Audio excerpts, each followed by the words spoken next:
Where now the horse and the rider? Where is the horn that was blowing? Where is the helm and the hauberk, and the bride's hair flowing? Where is the hand on the harp string and the red fire glowing? Where is the spring and the harvest and the tall corn growing? They have passed like rain on the mountain, like a wind in the meadow. The days have gone down in the west, behind the hills, into shadow. Who shall gather the smoke of the deadwood burning, or behold the flowing years from the sea returning?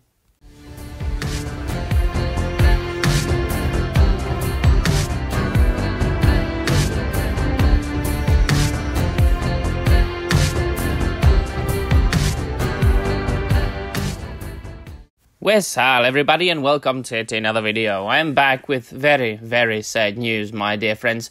Some of you might have heard about it already, but Bernard Hill, the actor who portrayed King Theoden in the Lord of the Rings trilogy, among other roles, of course, has passed away. And it has struck my heart especially grimly because his portrayal of King Theoden was really something extraordinary, really something unseen, and especially then in the recent years, if you remember, you might know or you might not, I've covered it in a video as well. I will post a link to the description down below about it.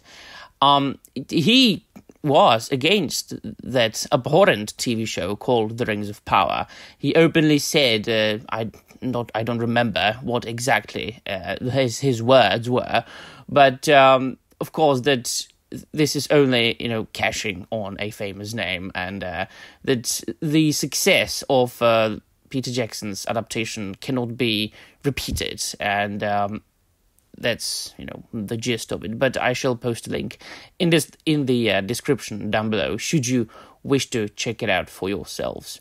Also, it has struck my heart very hard, because the Rohirrim are probably, as far as the humans go, as far as men from Middle-earth, the closest to my heart, because ever since university, I have been in a passionate love with the Anglo-Saxons and the history of the Anglo-Saxons, Old English literature, of course. And we know that the poem from the beginning of the video was not only inspired, but very much inspired by The Wanderer, the Old English poem.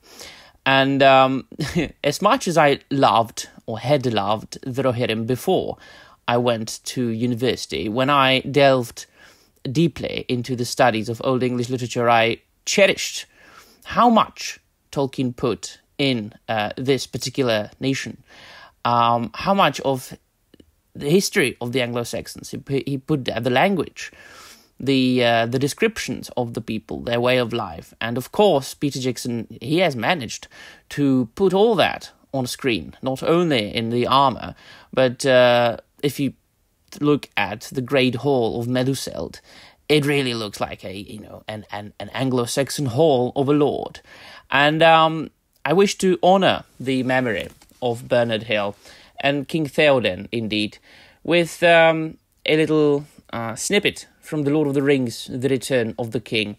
Of course, this is from the chapter The Ride of the Rohirrim, and it's one of the greatest sequences with King Theoden. So enjoy, my dear friends.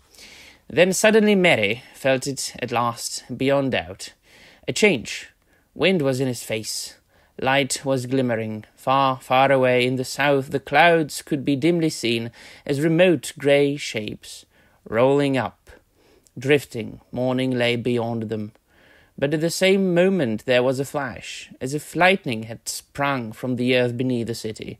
For a searing second it stood dazzling far off in black and white, its topmost tower like a glittering needle. And then, as the darkness closed again, there came rolling over the fields a great boom. At that sound, the bent shape of the king sprang suddenly erect. Tall and proud he seemed again, and rising in his stirrups he cried in a loud voice more clear than any there had ever heard a mortal man achieve before. Arise, arise, riders of Theoden, fell deeds awake, fire and slaughter.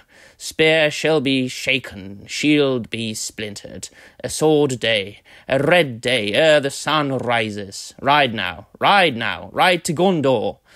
With that he seized a great horn from Guthlaf, his banner-bearer, and he blew such a blast upon it that it burst asunder. And straightway all the horns in the host were lifted up in music, and the blowing of the horns of Rohan in that hour was like a storm upon the plain and the thunder in the mountains. Ride now, ride to Gondor. Suddenly the king cried to Snowmane, and the horse sprang away. Behind him his banner blew in the wind, white horse upon a field of green, but he outpaced it. After him thundered the knights of his house, but he was ever before them. Eomer rode there, the white horse-tail on his helm floating in his speed. And the front of the first Eoret roared like a breaker foaming to the shore, but Theoden could not be overtaken. Fey he seemed, or the battle fury of his fathers ran like new fire in his veins, and he was borne up on Snowmane like a god of old, even as Oromir the Great in the battle of the Valar when the world was young. His golden shield was uncovered, and lo! It shone like an image of the sun, and the grass flamed into green about the white feet of his steed. For morning came, morning and a wind from the sea, and darkness was removed, and the host of Mordor wailed, and terror took them, and they fled and died, and the hoofs of wrath rode over them. And then all the host of Rohan burst into song, and they sang as they slew, for the joy of battle was on them, and the sound of their singing that was fair and terrible came even to the city. Now, a lot of people who have never read the books and only have seen the films, they, of course, can appreciate the masterful representation of this battle in the Return of the King movie. But I always recommend that people read the book, because there you will be able to appreciate the mastercraft of writing that Tolkien was able to do. So by this, one of the greatest and one of the most epic passages from The Lord of the Rings, I want to honor the memory of Bernard Hill, who will forever be engraved in our hearts and our memory as Theoden King. And so, my dear friends, thank you very much for listening. Thank you very much for watching. And there'll be all. Namarie.